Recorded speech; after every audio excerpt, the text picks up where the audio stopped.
Hello and welcome to the Arise interview, 60 glorious minutes of multifaceted discussion where we speak to the newsmakers as well as ordinary people doing extraordinary things, and we feature the voices at the heart of the stories. I'm CharlesAniagolu. Coming up in the next hour, the oil-producing Niger Delta region in Nigeria is an area that for years has been notorious for its instability. There are lots of weapons floating around and kidnappings are rife there. The British Nigerian journalist Donu Kogbara is from Ogoniland and has been writing about the situation there for years, backing the cause of those who say they aren't getting a big enough share of the wealth generated in their region. But in August 2015, Donu came into contact with the militant group, the Movement for the Emancipation of the Niger Delta, and became part of the story, as someone put it, in a most dramatic way, waking up to find armed men in her bedroom who kidnapped her. The life and times of the former BBC and Times of London journalist Donu Kogbara in a moment. Now, 4 years ago, the celebrated international British journalist Donu Kogbara was abducted by some very bad people, kidnappers from the militant Movement for the Emancipation of the Niger Delta. They held her for 13 days and demanded a huge ransom for her release, some $2 million. At one point, when the money did not appear to be forthcoming, they put a gun to her head and threatened to shoot her. Donu is, of course, from Rivers State in the Niger Delta, where most of Nigeria's oil comes from. It's a very unstable region with a lot of poverty and weapons, and a clutch of militant groups who complain that local people aren't getting a fair share of the oil money. Interestingly, Donu identified with their cause and often wrote about the injustice of their case in her weekly columns and talked about it on international radio and television stations. But then one night she had a late visit from members of the militant group who frog-marched her into captivity. Well, in a moment we'll speak to Donu Kogbara, who is with me in the studio. But first, here she is speaking the day after her release in August 2015.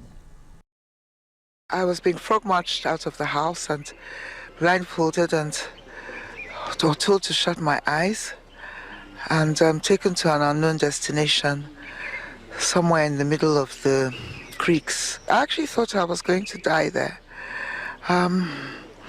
because my health is not that great at the moment, and then suddenly yesterday they told me they were going to let me go, and it took me to a place and left me there. I asked a passing fisherman in the middle of the creek to take me to Borokiri.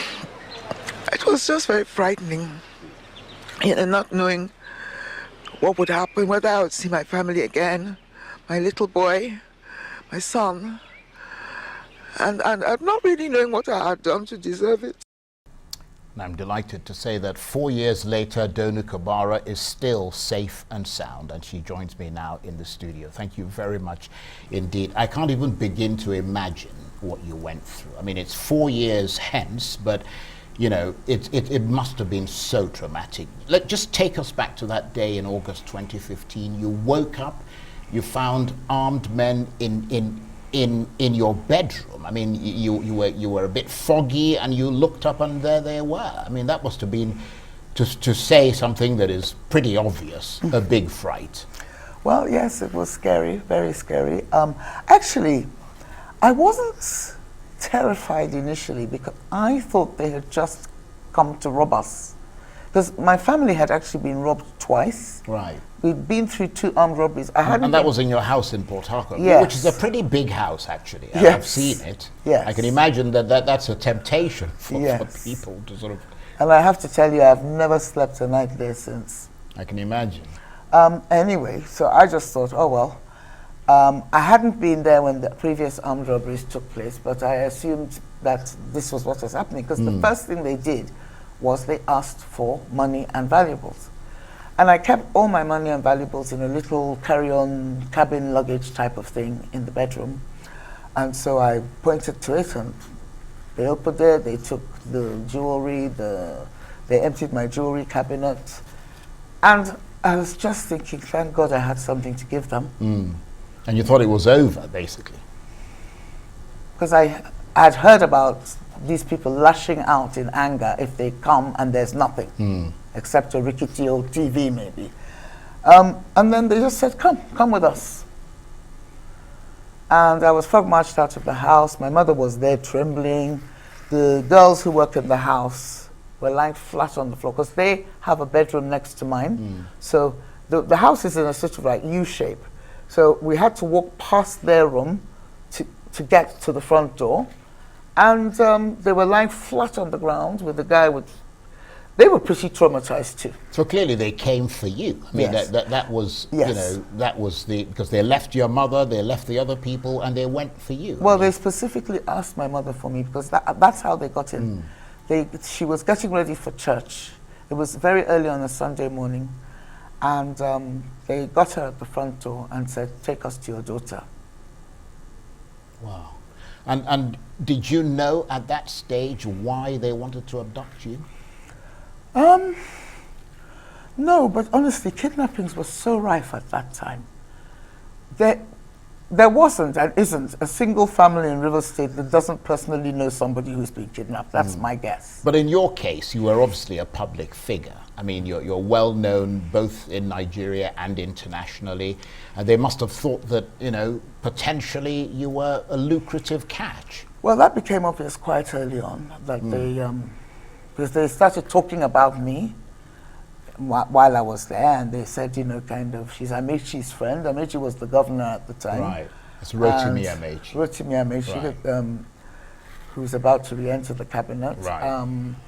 And they said, she knows all the big people, and have you seen her father's house? And so it became quite obvious that they saw me as a high-profile, high-net-worth Right. value person. But in fairness to them, I mean, you are a high-profile person. Whether or not that is accompanied by the kind of money they were expecting is another question. But, I mean, it clearly finally dawned on you that you were being abducted. What were you thinking as that happened? I mean, Well, as they frog-marched you out of the house? Well, I didn't really know what to expect. We'd heard so many stories. I mean, there is an ongoing narrative about kidnappings. Like I said, everybody knew somebody who had been kidnapped. So I was wondering which version of the story would be mine. Was I going to be led to some forest where some people are? Was it going to be the creeks? Was it going to be some remote village? I didn't really know what to expect. And then we got to a jetty. They pushed my head down so nobody could see me. And, you know, I actually think the police could see. Because there were checkpoints. The police could see. I think so. I think if you're passing a police checkpoint, you could hear. Right. Were you blindfolded or were you sort of... I think I was just, my head was pushed down. Okay, right. Anyway, so we now got to this jetty, and the little boys, half naked, standing around, and I was put onto a boat, and we hit the water. I mean, being a rivers person, I'm very used to those boats. Right. And I actually like boats, so it was quite exhilarating in a strange kind of way. It's very funny, isn't it, that in the middle of a trauma, there's little things that you sort of remember that almost perversely make the journey memorable. Yes. I remember, I just love those motorboats, those things, I forgot what they're called, but you know, they're like canoes with engines. Right. And we go home, we visit places like Opobo and all kinds of riverine parts of our state, and the Niger Delta in those boats. And I remember thinking, this is a great journey. It's very funny that I've been in those boats, like in Calabar and places, filming and things, and it is always quite a terrifying experience because you look at this enormous body of water, maybe obviously different for you because you are from that area, but for a lot of other people it's just enormously intimidating. But I mean, they then sort of took you on this journey to the kidnappers' den, as they call it. That's right. It was actually one of those old style fishermen huts on stilts with planks of wood sunk into the ocean bed leading to the huts. Right. So that was So like it's a like walkway. it's like on a mangrove swamp, which is essentially a small islet. Right.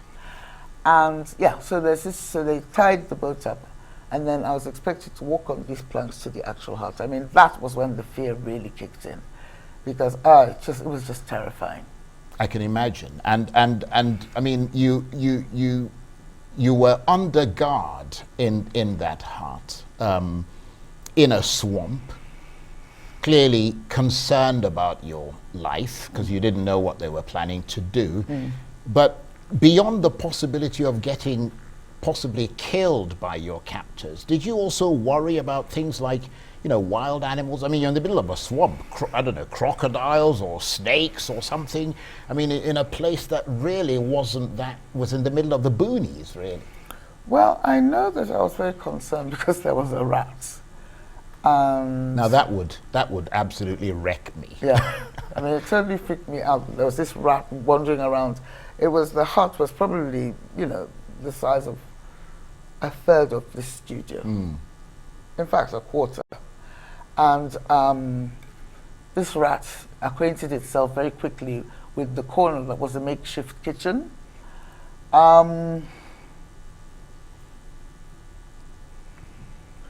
What else was there? Well, loads of mosquitoes.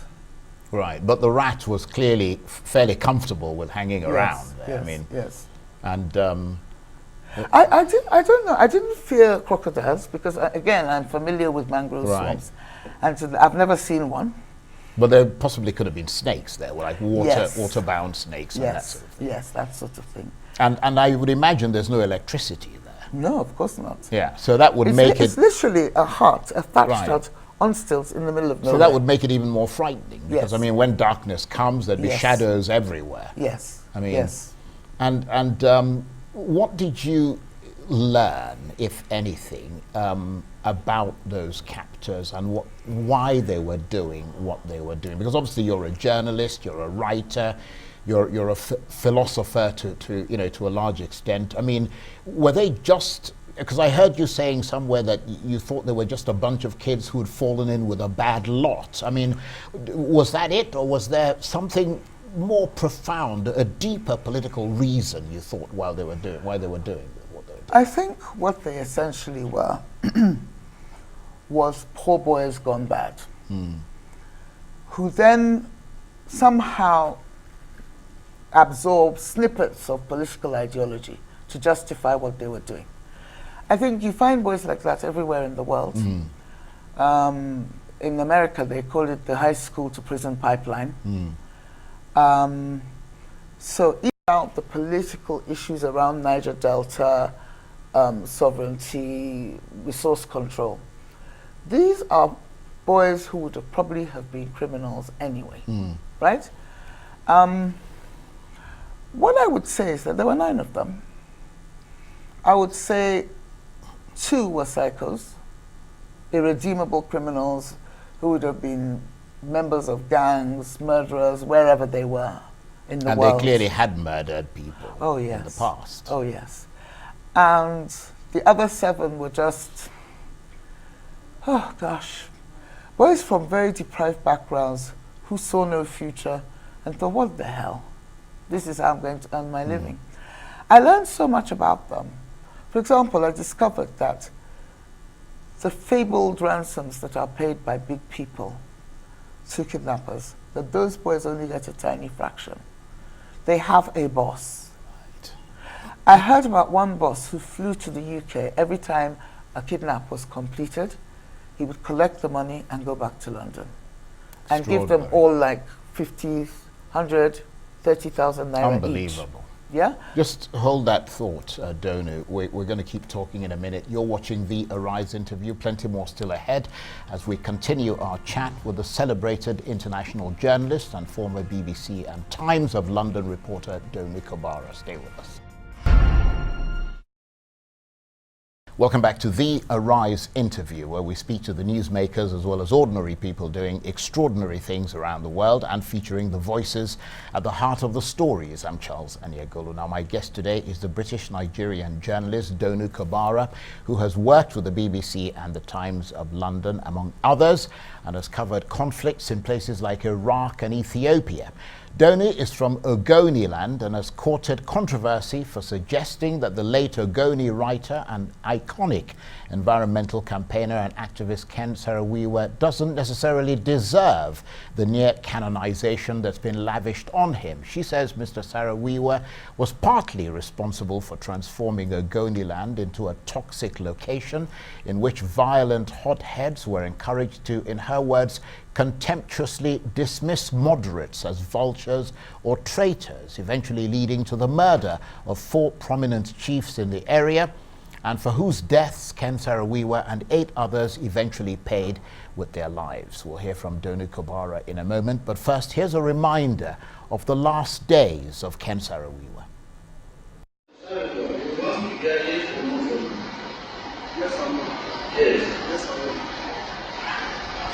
We are not going here. Can we get up? The question we are asking you is that we are asking whether what time we get the castle of the Abuja. Ken's stance in relation to the tribunal was it was all a farce, it was all a fix, so he wasn't going to give evidence. Ken wanted to put in before the tribunal a long 40-page statement of denial of his guilt. The tribunal said, we're not going to look at that if you're not giving evidence. When they came to give their judgment, they pretended, and there's no other word for it, that Ken Saro-Wiwa hadn't challenged any of the prosecution evidence, so they could take it all as being true without even having to think about whether it was or not. And that just seemed to me to be totally dishonest and to show their bias against him. A lot of things were becoming pretty clear towards the end, and also in the letters he received, there were a lot of people were very worried about how things were going, but in his usual nature he'd laugh and tell them not to worry, and that, look, even if it went on, that they should know that they have to carry on. And he gave a lot of courage. It was amazing to see, and he knew that it could go either way, but yet his spirit was high. The last days of Ken Saro-Wiwa there, and the celebrated international journalist Donu Kogbara is with me in the studio. Thank you very much indeed for staying with us. I know this is a very sensitive topic for you because some of your own uncles, relatives, were part of the people who were killed. So I appreciate your talking to us about this. But you've said that those 4 chiefs, Edward Kabani, Albert Bade, Theophilus Orage, and Sam Orage, were assassinated by a frenzied, bloodthirsty, pro-Ken Saro-Wiwa mob. And their only crime, according to you, was believing that Ken Saro-Wiwa's radicalism was overheating Ogoniland, and that the conflicts with Shell and the Nigerian government could be resolved through dialogue. Do you support General Abacha's decision to execute Ken Saro-Wiwa for, according to them, inciting those murders? Not at all. And in fact, this has always put me in a very difficult position of incurring the anger of both sides, because essentially what happened in Ogoniland was a massive family quarrel. Some of the people who were killed by Ken's thugs were also family, friends, or relatives of Ken. One of them was his brother-in-law. So we had people on both sides. I believe I'm somehow related to Ken's wife as well. So what it is that, look, on the one hand, I really think Ken went about things in the wrong way. And I blame him for those deaths of those chiefs. On the other hand, I'm appalled by the Nigerian government of the time's behavior. Ken got no right to appeal. He was, I think he was sentenced to death on a Friday, I think it was, and within 1 week he was gone. No right to appeal. I don't believe in capital punishment anyway.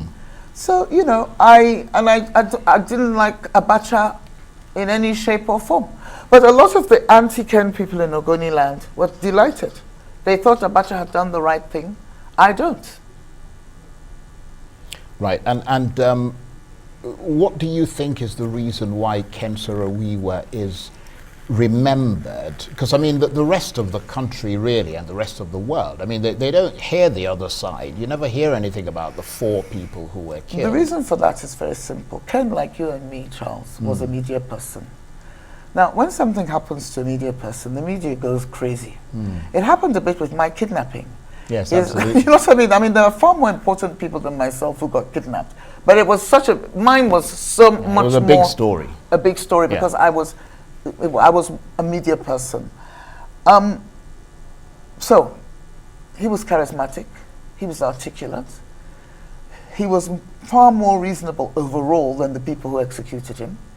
The people who executed him had blood on their hands from other directions as well. You know, they were still talking about people like Pariwani, Kudirat Abiola, you know. So, the reason why I should think why Ken's story became more the one that was magnified rather than the story of his, if you like, victims, is because he was a more attractive, media-friendly proposition than a bunch of chiefs who nobody had heard of. And it was a fairly straightforward story, isn't it? I mean, the media likes to put things in neat sort of pigeonholes, compartments. And here he was fighting for the rights of the Ogoni. You know, Nigeria's oil money is coming from there. And what he said was true. A lot of what he said was true. Another thing is, I hate to say this, but all his children are media people as well.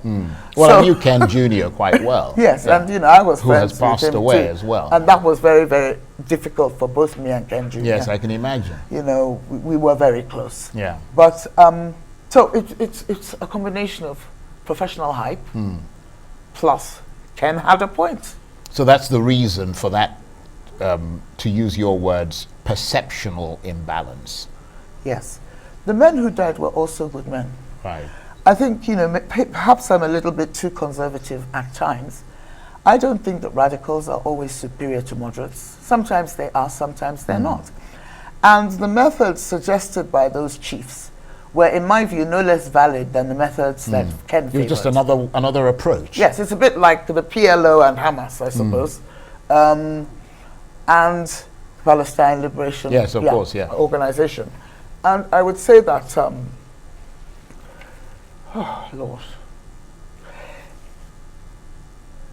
Everything Ken said definitely had an underbelly of truth. Right. But do you think that what he said incited that mob to go Yes, and I attack do. those people? I do, and it makes his daughters very angry when I say this. I do believe so. We have witnesses, people who know both families, who knew both all the personalities. But do you remember what he said, actually? I wasn't there. Right. But only what was he believe- quoted as saying? He was quoted as saying something along the lines of, go and get those vultures. Right. The vultures being the moderates. Yes. And they were hounded down and killed in broad daylight with farming implements.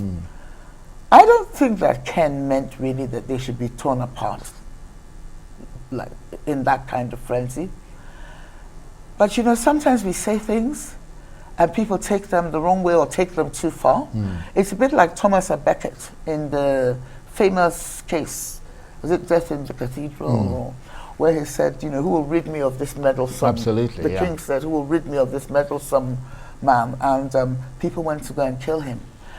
I think that, I don't think Ken wanted Uncle Edward and the others to die. But I just felt he was such a hothead and he encouraged such hot-headism that in the end he had to take some of the blame. Right. But I don't think he should have been hanged, you know? Right. So do you think that, I mean, again, to use one of your sort of terms, he's a saint with a dodgy halo? He's not a saint at all. If I ever called him a saint. Right. I'd say he's a martyr. He's a martyr. He's somebody that Niger Delta people should be quite proud of. It's funny because despite my opposition to his posturing at the time, the day he died, his face and name were on the front page of practically every newspaper in the world. Yeah. You know, if you come from a minority tribe in the middle of nowhere, I just thought, Ken, well done. Well done. Of course, on the other hand, I mean, your father, who's a very well-respected diplomat, I mean, he represented Biafra in London during the war. He was the Biafran ambassador. And also he became a minister in the Nigerian government subsequently. he was on the other side as well of Ken Saro-Wiwa, because Ken opposed the Biafran cause, and your father supported it, and they were both from sort of Ogoniland. Yeah. Well, this is the thing about human beings. We're very complex. My father was a rebel too in his own way. He supported the Igbos to the hilt on Biafra. And he's not Igbo. He's not Igbo. Yeah. Ken did not. Ken was totally... then Ken was the conservative. Yes. Who wanted us to stay within the fold of the federal government. So they kind of like switched positions. Later my father thought, nah, this is not the way to go about it.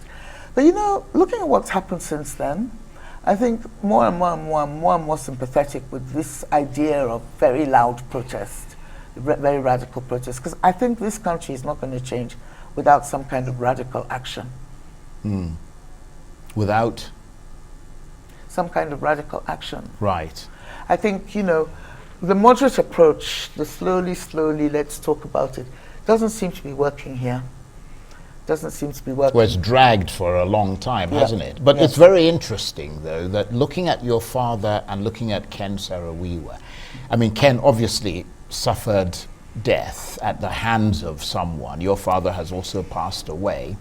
But both are remembered in glowing terms. I mean, Ken Saro-Wiwa is a celebrated environmentalist. Your father is a celebrated diplomat. In fact, one of the streets in Abuja is named after your father. Yes. I've seen that sort of photograph with you and your sister and your son standing under the sign. Yes. And Ken Saro-Wiwa is celebrated globally. So in a very, I mean, I wonder if they're sort of sitting around somewhere. There's the photo on the screen now.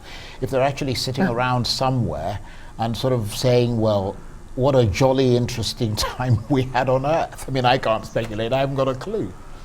I would think my father was a very kind man. He was very angry with Ken for a long time and was of the opinion that Ken deserved what he got. But he mellowed towards the end of his life, and I'm sure that wherever they are, they're probably sitting there, and Dad may even be saying to Ken something along the lines of, well, you know what, you were probably right, because nothing's been done. And Ken's got his pipe there, of course. And Ken's probably saying, yeah, but I had to be, you know, maybe Ken is saying to my dad, well, maybe I should have taken things a bit. Okay, let me ask you to hold that. You're watching the Arise interview. Plenty more still ahead as we continue our chat with the international journalist and former BBC reporter Donu Kogbara. Stay with us. Welcome back to the Arise interview, where we speak to the newsmakers as well as ordinary people doing extraordinary things around the world and featuring the voices at the heart of the stories. I'm CharlesAniagolu. My guest today, the international journalist Donu Kogbara, comes from Ogoniland in the Niger Delta, an area that nearly 20 years after the execution of Ken Saro-Wiwa and 8 others for leading mass protests against oil pollution still lies in ruins. Distressing events are daily taking place there. Just last week, 10 people were killed by gunmen, and the home of the president of the Movement for the Survival of the Ogoni People, MOSOP, the group that Ken Saro-Wiwa helped to found, was set alight. MOSOP says dozens of people are killed every week across Ogoniland. So what's behind the violence in this heavily contaminated area? And what's it got to do with the continued disregard for the welfare of the people there? Well, in a moment, we'll speak to some more with the journalist Donu Kogbara, who is from Ogoniland. But first, here's a clip from the people there pledging to continue their struggle.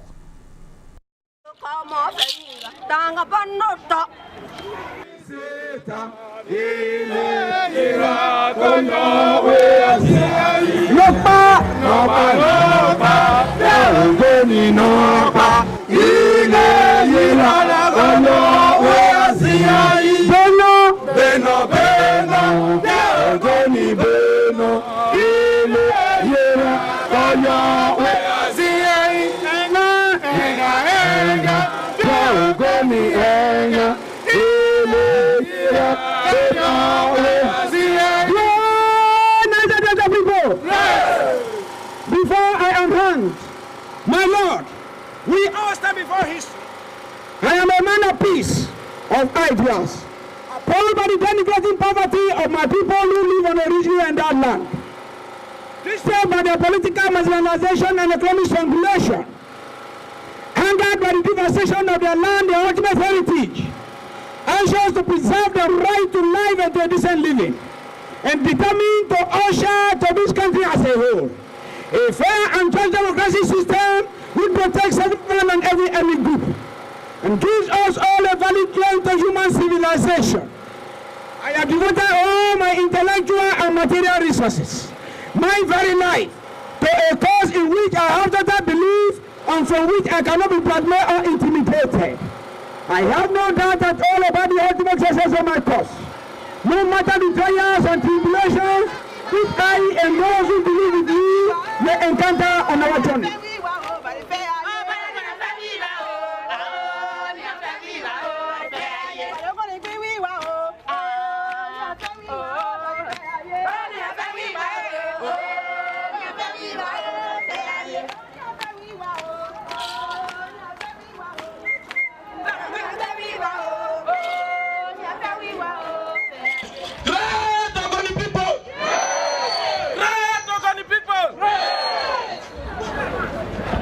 We are here to demonstrate that 20 years after, our struggle is still alive.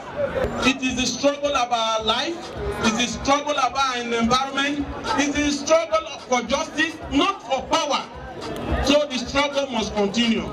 Great Ogoni people! Great Niger Delta people! Great minority all over the world and in Nigeria! Well, let's talk some more now with the British Nigerian international journalist Donu Kogbara, who's from Ogoniland. Thank you for staying with us. And that clip was actually from 4 years ago, as they remembered the passing of Ken Saro-Wiwa. But the attacks have appeared to be worsening against fellow Ogonis. That is what is really worrying a lot of people. What's behind these attacks and counterattacks in Ogoniland? You mean the ones that are going on at the moment? It's some sort of like cult war between youths. I just got back from Rivers State on this weekend, and I asked the same question, and people just said it's gangs, different gangs of boys, and they are illegal refiners, they are drug dealers, they are political thugs. That's what I was told anyway. So there isn't a much deeper political slant to this violence. It's just purely sort of random attacks by criminal elements. I don't think it's that random. I think that they fight each other, and then other people get in the way by accident. I'm not aware of any particular political content. There is a lot of violence in that part of the country anyway, and a lot of these boys are recruited by politicians to participate in election activity. And then when the election is over, there's nothing for them to do. Right, because I was going to ask you, this youth restiveness, is it related to concerns about the lack of development there, environmental issues? Well, I think that, you know, there's nobody alive would want to come from an area that produces most of the nation's wealth and look around you, you have nothing but poverty to show for it. Yeah? But how much is the leadership in that part of Nigeria responsible? Because, I mean, there have been amnesties granted, training things being developed for people in the Niger Delta, a bigger allocation from the national sort of wealth given to those places, and still there are these ravages of poverty everywhere. Yep. Well, I mean, you can definitely blame the leadership for not sharing out the booty fairly. That's a problem across this country. Yeah, that is true. I imagine that it plays quite a large role in the restiveness in the northeast. Well, there it goes beyond restiveness to entrenched terrorism. What can I tell you except that I personally think that the Nigerian elite is predatory and has a lot to answer for. And I actually think we've got enough. I say we because, I mean, I've had a privileged upbringing, so I can't pretend not to be part of it. Sure. We've had it very easy. I'm surprised the masses are not angrier and more difficult than they are. Well, you've got people like Father George Ehusani predicting that sooner rather than later there's going to be what he called the revenge of the poor in Nigeria. Well, I have been waiting for this revenge to take shape for a long time. I mean, and then, I said this at a forum I appeared in last week with a minister, actually. I said, there's a new emphasis on taxation, pulling more tax revenue. It makes the government more accountable to the people. If people are paying tax, they'll feel they have more of a stake in the system. Well, I don't see it that way. I see taxation in this country as a means of extorting more money from people you've already cheated. And I see no reason why anybody should pay tax except those who have collected the large sums of money. Well, a lot of people are hugely reluctant to pay any taxes anyway. Yes, You know. that's what I think. So I think that the poor have been remarkably tolerant. And it's funny because the current president, Buhari, one of his selling points is the fact that he appears to be a man of modest tastes, whether you like him or not. He does not come across as somebody who wants to own 10 Ferraris and 10 of the best, prettiest Nollywood girlfriends, right? So he does not have that aura of greed, avarice, lust, all those things that mean being a person of appetites. And I think that is why the masses in the north like him. The masses they call talakawas, the have-nots. Right. Because they think that he is a man of modest taste. But, you know, it's funny because he's been president for 4 years and he hasn't done much for them. So I'm surprised they haven't gone off him. That sounds very much like you, straight down the barrel there, right? But I mean, just going back to that, I mean, we're going to talk a little bit about Buhari and his cabinet in the sort of the final bit, but just going back to the Niger Delta, I mean, there was that amnesty, the presidential amnesty for the militants in the Niger Delta. Lots of benefits were supposed to accrue to them from that. Cash payments, rehabilitation programs, we talked about it a bit earlier, education, for which they agreed to surrender their weapons. I mean, what's actually happening? Is that still ongoing? Well, there's still an amnesty program. Right. It was set up by President Yar'Adua with support, enormous support from So they're still getting the benefits? I can't say how well the program is being Right. run because I hear constant complaints. To be honest with you, I hear constant complaints from disgruntled Niger Delta youths. I hear constant complaints from Niger Delta professionals who feel that the amnesty program is completely ineffective. Well, I've certainly heard people say that the government has failed to sustain the initiative. Whether or not that's just a generic sort of statements that people make, they said that's why there's a resurgence of agitation in it there. But I mean, we haven't seen that kind of resurgence of agitation from militant groups. I mean, what we're seeing more of is just restive youth fighting each other. Well, I think as with the Niger Delta Development Commission, which is another intervention agency that's supposed to make life easier for people in oil-producing areas. I think, to be honest with you, there's so much corruption at the top. It's massively corrupt. And something else, let me say this straight. Too many beneficiaries do not come from the Niger Delta. There's a lot of milking going on by people who don't come from the area, and everybody knows about it. So, you know, you have to, if you want people to believe in you and you want them to change the way they view the system and the way they behave, you have to have credibility. Absolutely. So given what you've just said, how fragile is the situation in the Niger Delta right now? Extremely fragile, I would say.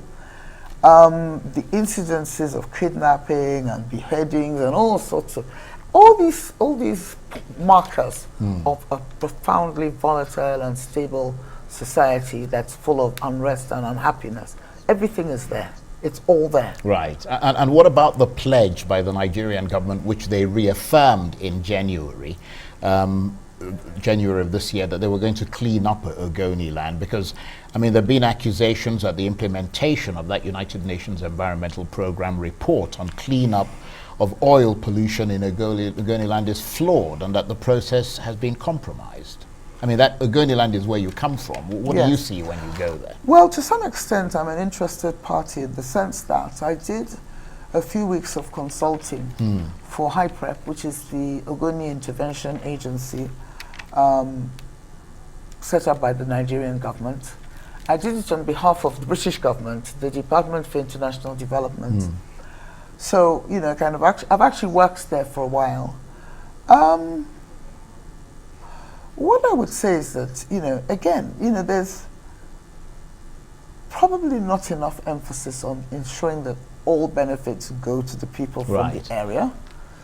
I have grave doubts about some of the beneficiaries whom I feel are hiding in the background.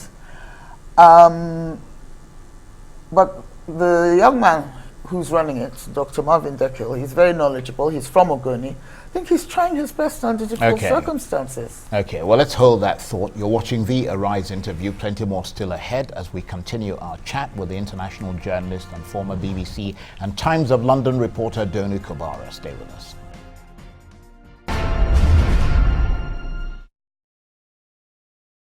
Welcome back to the Arise interview, where we speak to the newsmakers as well as ordinary people doing extraordinary things around the world and featuring the voices at the heart of the stories. I'm CharlesAniagolu. Now, how long should it take an elected leader to name and swear in his or her ministers? Well, in Nigeria, it takes an exceedingly long time. The presidential election happened in late February, followed by governorship and National Assembly polls in early March. Yet, President Buhari's team of ministers will only be sworn in this week. But some say no surprise there, given that the last time round in 2015, it took 6 months just to announce the names. So why is this a recurring issue in Nigeria? And what effect does it have? Well, with me in the studio is the British Nigerian international journalist Donu Kogbara, who has worked with everyone from the BBC to the Times of London. Thank you very much indeed for staying with us. What is your take on the long delay in appointing and swearing in ministers in this country? I think it's an absolute disgrace. I'm very happy for some of the people who've been nominated, because some of them are my friends. But I have to say that why it should take anybody this long to choose a team, especially when you've been in the job for a while, so you already know all the key players, and then you come up with this list full of old names. It's not like you were searching for that Nigerian research scientist in Australia who might come home and do a great job. Most of those names are well known to you and to us. So why the delay? I think I really, really have a problem with black people generally. And I mean this most sincerely. Well, I hope not me. Well, of course not. I mean, we like to make exceptions to every rule, including ourselves. I like that. But I wonder what is actually wrong with us as a group, a team, a race, not just here, but in other countries and other parts of the world. Why is it that in the 21st century, Nigeria, which is full of educated people, cannot promise its citizens 24/7 electricity? There's so many things that are wrong, dysfunctional, etc. And I think it's all down to this kind of sluggishness. So if it takes you that long to even name your team, why shouldn't it take you another 100 years to provide electricity? It's clearly not a good thing, because it leaves the country, as you hinted there, at a standstill, particularly for investors. I mean, the country is looking for investment. Many of them are not sure of what's going to happen next. Why do you think it takes President Buhari so long to get to this point where his ministers will be sworn in? Because it happened before and it's happening again. Well, clearly, either he's an immensely indecisive person, or maybe there's tremendous pressure on him and he's sort of pulled this way or the other. Well, that's still indecision. Right. I mean, where you're subjected to constant lobbying from different people. Right, and you keep changing your mind. You keep on changing basically. your mind. Right. You can't make your mind up. And I think there's also a lack of firmness at the top. He is said to be surrounded by some rather bossy advisors and aides, and each one an emperor in his own right, which probably lengthens the process even more. Somebody said that the Nigerian government is operating in analog time in a digital age, and this is another symptom of that type of slow governance, which is another way that you're essentially saying it. In other words, governance in Nigeria is still struggling to catch up with the modern age. Yes, absolutely. And I think that I just think these are a bunch of slow guys. They're slow. They're slow. And I remember I was here talking to you during the election period. Yes. And I do think it's time for us to have someone like Kingsley Moghalu as president. You know, these younger, sharper people, you know, hip, digital, they know what they're talking about. They're as comfortable there as here. And I think we'll get a bit more speed once this Yes, I think goes. a lot of people will probably agree. But then if you look at the people who are in the cabinet and who were in the cabinet, I mean, a lot of them, you know, you got people like Fashola, who is, you know, credited with doing a great job, I mean, of trying to run a very unwieldy city like Lagos with so many people and managed to put order and things within a record period of time. I mean, so the question must be, what happens when they get on that national stage? Well, Fashola is not the president. Yeah. If Oshibajo was the president, I'm sure it would be different. Let me say that now. If Fashola was the president, I'm sure it would be different. There's just a certain breed of older Nigerian male, maybe there's some younger ones like that too, right, who just don't have what it takes to drive this country forward in a dynamic way. That was one of the reasons I thought Atiku, if Atiku had won the election, or at least if his victory had been acknowledged, then maybe he would have done a better job, or maybe he would have been worse. But at least with someone like Fashola, who has proved in the past that he can do a very good job when he's in charge, that's the issue in my view. And is it particularly embarrassing and comes across as an abysmal failure of the process because Nigeria is a leading country in Africa and should be a symbol and a signal to the rest of the continent? I mean, I heard people discussing on radio from another country the other day, and it was an extraordinary thing. The people were having a jolly big laugh about what's going on in Nigeria. Well, they can laugh, but they're not much better. I mean, we are just a bigger mess because we're a bigger country. There are more people to be messed up. There are more people messing up here than there are in, for example, Botswana. The idea that we're supposed to lead the continent, I always find that idea a little bit spurious anyway, because we complain about colonialism and imperialism, yet people constantly expect us to play some kind of overbearing, big brother, colonial type of role, you know? We're just a big, messy black country. And we have more clever people because there are more of us. We probably also have more stupid people. You know? I'm sure there are more stupid people in Nigeria than there are in a small country, a small African country. All African countries are messy, though some of them seem to be climbing out of the mess a bit better than we have, like Ghana, for example. But I said this to a Ghanaian person the other day, and they laughed bitterly and said, "Oh, please. You should come to our country." Yeah, it's not as good as you think it is. So what can be done to change things and speed the process up, specifically of appointment of ministers, for example? Should there be, for instance, legislation which would put pressure on the president, you know, make him understand the importance of having a cabinet ready to go as soon as he or she is sworn in? Because, in other words, the Constitution should clearly state that the president must present his or her cabinet 21 days or 30 days after he's been, you know, that he or she has been sworn. I understand actually there is some legislation that is floating around in the National Assembly to that effect. Well, that was another point I was going to make, is that our National Assembly is very inadequate. Of course, like everything, there are exceptions, there are good people in there, but there are too many people of dubious moral character, too many people who are not smart enough to be legislators, too many people who are not honest enough to be legislators. And the truth is that they don't do their work properly. Because if they did their jobs properly, there's so many things that would have to happen.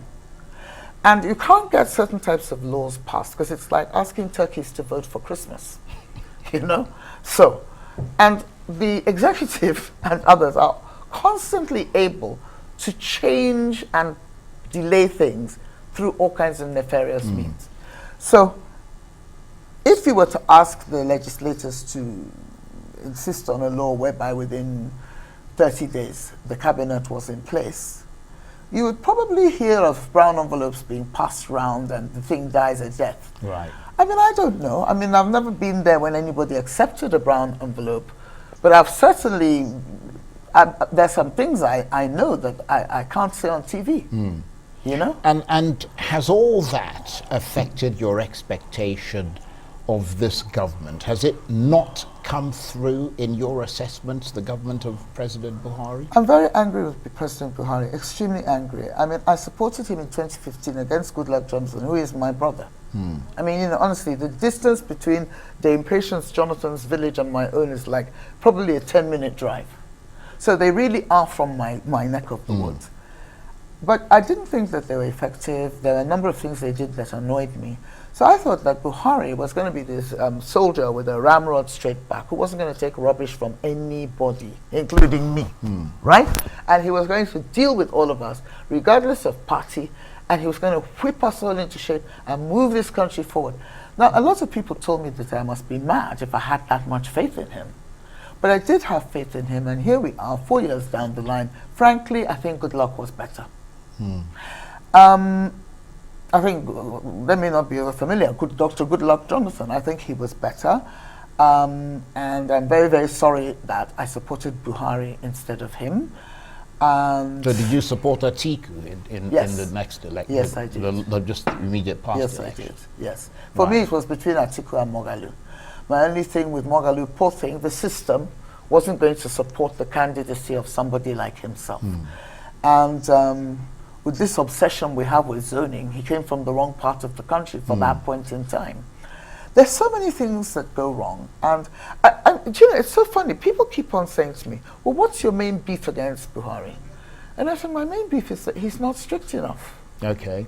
I'm going to ask you to hold that thought, or well, actually to leave that thought, because that's where we're going to end this. Donu, thank you very much indeed. Donu Kogbara, the international journalist and former BBC and Times of London reporter. Thank you. Thank you. That's it for this edition of The Arise Interview. Join us again for a fresh edition tomorrow.